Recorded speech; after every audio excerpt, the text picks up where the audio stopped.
Hi guys, kumusta? Welcome back to my video. We have here another repair. It's a 4-arms chandelier with 2 sockets in its arm that needs to rewire and replace all the sockets.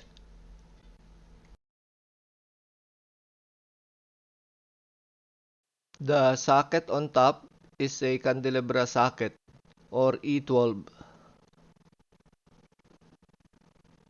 And the bottom socket is an intermediate socket or E17.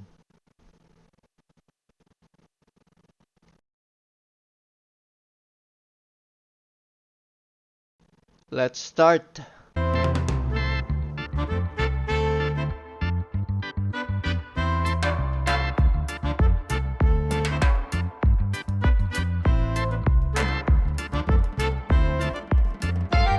Turn the loop counterclockwise in order to remove the cap.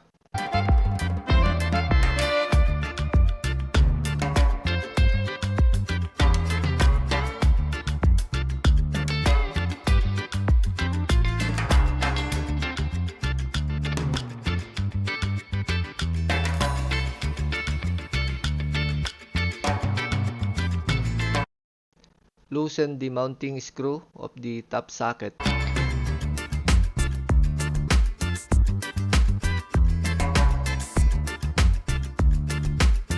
And loosen also the mounting screw of the bottom socket. Then pull out the sockets from the socket holder.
We have here 8 pieces single wire with 2 colors. Plain brown and brown with red marks. Combine 1 brown wire together with 1 brown with red marks wire and insert in its arm of the chandelier.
Insert the ground wire to the arm of the chandelier.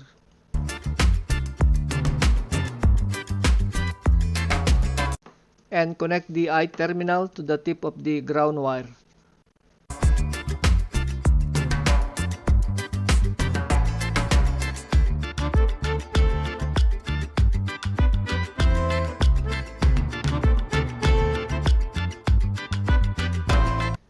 Place the intermediate socket inside the socket holder and align the socket to the hole of the mounting bracket.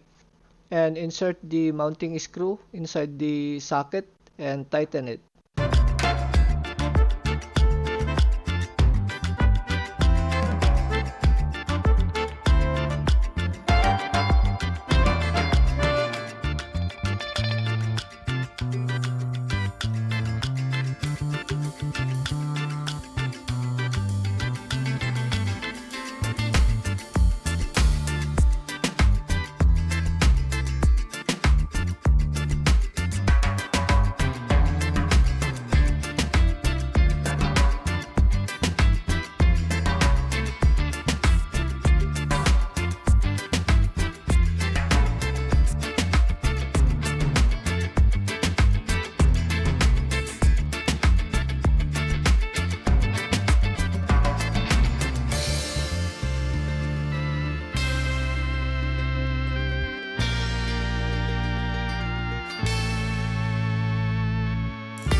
Now let's install the candelabra socket for the top light. Connect the ground terminal to the candelabra socket and insert the mounting screw and place the socket to the mounting bracket and tighten it.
Shorten the wire of the sockets.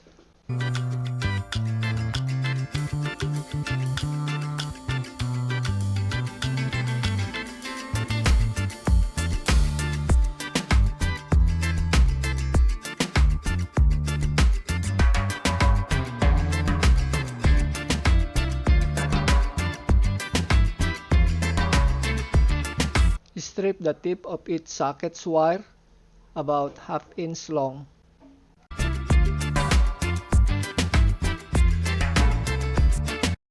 And strip also the tip of the main wire.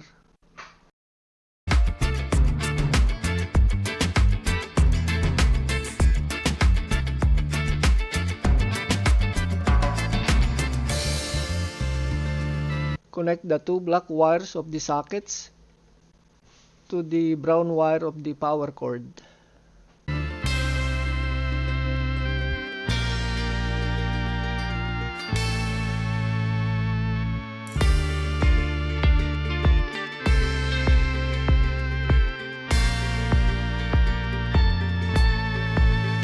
Connect the two white wires of the socket to the brown with red marks of the power cord.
Shorten the wire about 1 3/4 to 2 inches long.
Combine all the brown wire together with the smooth side of the power cord.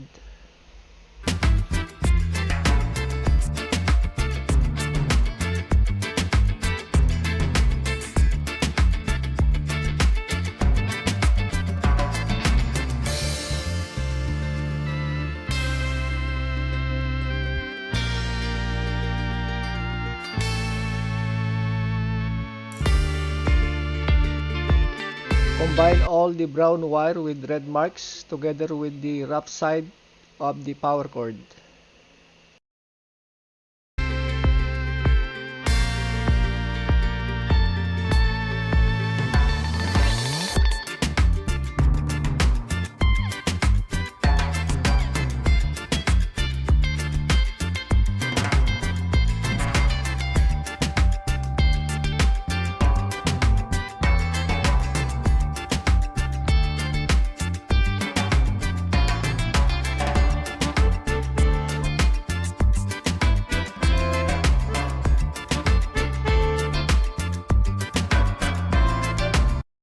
Then tuck in the wire.